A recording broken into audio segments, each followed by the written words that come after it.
दुचाकी व चारचाकीच्या अपघातात फोटोग्राफर युवक ठार।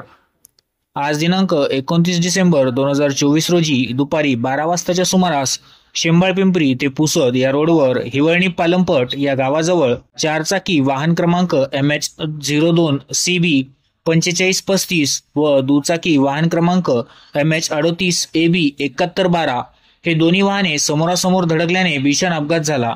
या अपघातात दुचाकीस्वार फोटोग्राफर तरुण जागीच ठार झाल्याची दुर्दैवी घटना घडली आहे। यात प्राप्त माहितीनुसार मृतक कृपावंत विलास इंगोले वय अंदाजे 27 वर्ष राहणार आमदरी हा दुपारी त्याच्या दुचाकीने आमदरीकडे जात असताना समोरून येणाऱ्या भरधाव चारचाकी वाहनाची व या दुचाकी वाहनाची समोरासमोर जोरदार धडक झाली। या धडकेत कृपावंत इंगोले याचा मृत्यू झाला। कृपावंत हा एक फोटोग्राफर होता व फोटोग्राफी करून तो आपले उत्पन्न कमवित होता। सदर अपघातानंतर नागरिकांनी जखमींना उपचारासाठी पुसद येथे आणले। पुसद येथील डॉक्टरांनी कृपावंत इंगोले याला मृत घोषित केले। कृपावंत इंगोले याच्या अशा अचानक जाण्याने त्याच्या परिवारावर मोठे दुःखाचे डोंगर कोसळले आहे। या घटनेने आमदरी गावात हळहळ व्यक्त केल्या जात आहे।